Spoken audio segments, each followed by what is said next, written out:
que pertença ao teu próximo. Aqui está a santa lei de Deus que nós costumeiramente lemos para não perder o contato a conexão com aquilo que Deus fala que é pecado, para que nós possamos lutar, né? E perceber quando estivermos infringindo uma das santas leis de Deus, né? Não que a lei nos justifique, é claro que não, né? Sempre é importante dizer isso, né? Quem nos justifica é Cristo, mas a lei aponta o pecado, porque o pecado é a transgressão da lei. Então nós precisamos estar constantemente, através de repetição mesmo, em contato com o que de fato é a lei de Deus, para que nós vigiemos, né? De forma sincera, cada um de nós com as nossas dificuldades e fraquezas, para não quebrarmos a santa lei de Deus. Nesse momento eu quero brevemente observar o primeiro mandamento com os irmãos. Está no versículo 3. Não terás outros deuses diante de mim. Tá? Nós sabemos que os reformadores do século XVI, eles corrigiram a igreja, né? E a igreja papista, ela uniu os dois primeiros mandamentos em um só, que é não ter outros deuses diante do Deus vivo, né? E não fazer imagem de escultura. Eles uniram, né? Os dois em um, mas na verdade, pelo original das escrituras, né? Cada um é um mandamento distinto, tá? Então hoje nós vamos abordar aqui o primeiro mandamento: não terás outros deuses diante de mim. Primeira coisa que nós podemos pensar a respeito disso é o próprio quinto mandamento, é o respeito com as autoridades, é o respeito com o próprio Deus. Só existe um Deus, e nós professamos isso, e nós cremos isso. Só existe um Deus, vivo e verdadeiro. Portanto, para não quebrarmos o quinto mandamento, que é respeito com as autoridades, nós, em primeiro plano, observamos o primeiro mandamento por respeito a Deus, respeito e reverência, porque Ele tem direito sobre as nossas vidas, Ele tem direito de colocar ou tirar alguma lei. Só Ele é legislador, nós não somos legisladores, né? Deus é o legislador. Então nós observamos a lei, e o primeiro mandamento dessa lei é não ter outro Deus acima dele. Segunda coisa que nós podemos pensar é que nós devemos observar este primeiro mandamento, até mesmo pelo amor à nossa salvação, porque este único Deus, que nós não podemos ter um outro Deus além dele, é o único que pode nos salvar de fato, tá? É um fato que as pessoas crendo ou não crendo, é um fato que haverá céu e inferno, porque isso as Escrituras nos ensinam, a própria revelação de Deus ensina isso. E é um fato que o ser humano precisa de um Salvador, porque também é um fato que nenhum de nós pode salvar-se sozinho. No livro de Jonas, na oração de Jonas, né? Capítulo 2 do livro, verso 9, diz que a salvação pertence ao Senhor. Então, nós não podemos nos salvar sozinhos, nós precisamos de um Salvador. Então, até mesmo pela questão de amarmos a nossa salvação, nós não podemos ter um outro Deus acima do Deus vivo. Nós devemos ter a humildade de perceber que às vezes nós queremos impor a nossa vontade. Muitas vezes nós queremos que a nossa vontade prevaleça e não a vontade dele. Nós devemos ter essa humildade de reconhecer. Mas quem é Deus é Ele, né? Até mesmo por amor à nossa salvação, porque é só Ele que providencia a salvação para as nossas almas através de Cristo, tá? Então, o primeiro mandamento, ele vai nos colocar numa condição que nos fará fugir da idolatria e entender que qualquer tipo de avareza, que a Bíblia chama de idolatria, avareza, qualquer tipo de avareza e idolatria é uma afronta contra Deus e quebra o primeiro mandamento da santa lei de Deus. Então, nós olhamos para nós mesmos e nós vemos que algumas coisas nós queríamos que fossem diferentes da vontade de Deus declarada nas Escrituras, né? E quando nós podemos entender a vontade de Deus, quando estudamos as Escrituras, entendemos ali.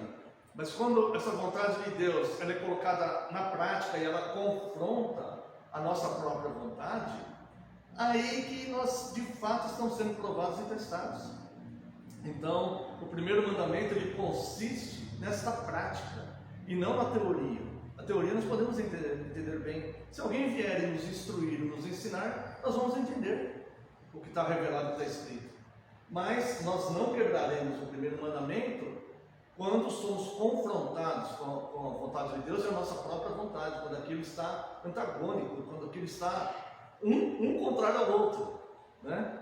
Então nós devemos observar o primeiro mandamento, embora haja uma dificuldade nisso. O ser humano ele tem dificuldade em cumprir essas leis, né? A teoria é fácil de entender, como eu disse. A prática já é uma vida cristã, é uma vida de exercício, é uma vida de abnegação, de nos colocarmos na presença de Deus de fato, né?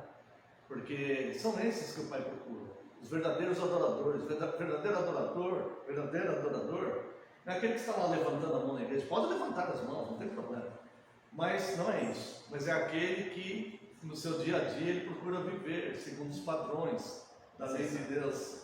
Deus abençoe, irmãos, fiquem à vontade, né? Então nós procuramos fazer exatamente isso, tá?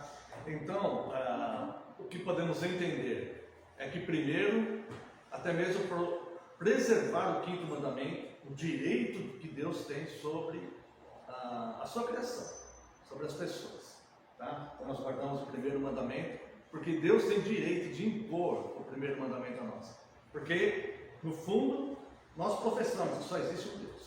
Segundo, pelo amor à nossa própria salvação, porque somente esse Deus, ele provê, ele providencia a salvação para as nossas almas, e nós necessitamos de salvação. Então, neste caso, nós devemos fugir da idolatria e qualquer tipo de superstição, tá? Então, eu quero apenas ler com os irmãos aqui de forma breve a primeira carta aos Coríntios, capítulo 10, é onde o apóstolo Paulo, ele faz uma comparação com aqueles que caíram no deserto, porque se entregaram à vã idolatria. 1 Coríntios capítulo 10,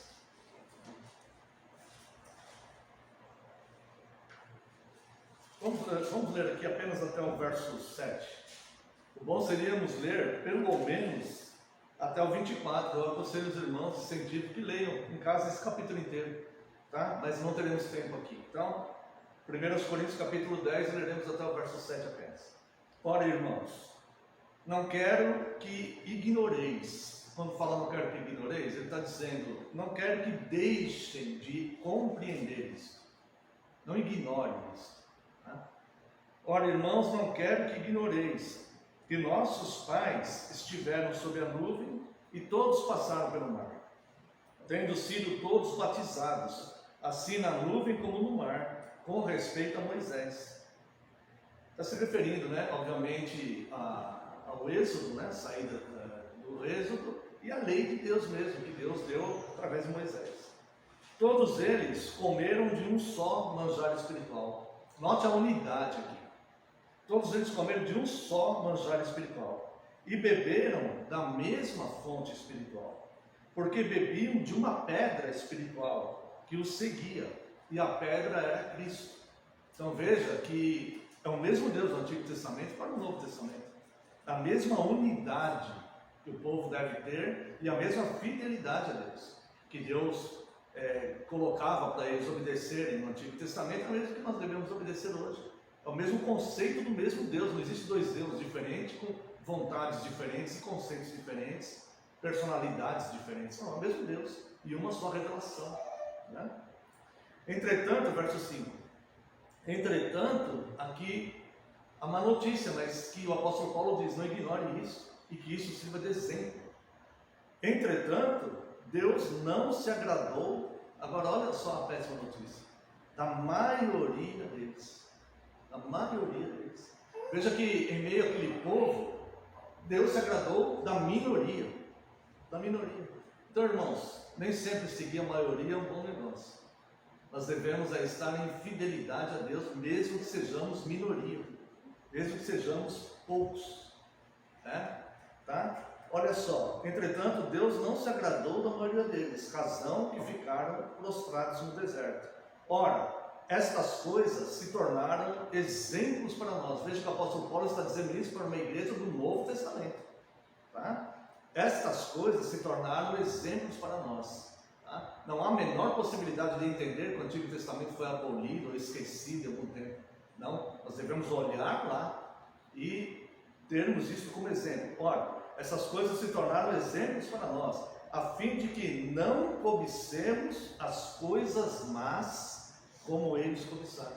Então, o primeiro mandamento tem a ver com ser santo, porque a palavra de Deus diz: sede santos porque eu sou santo.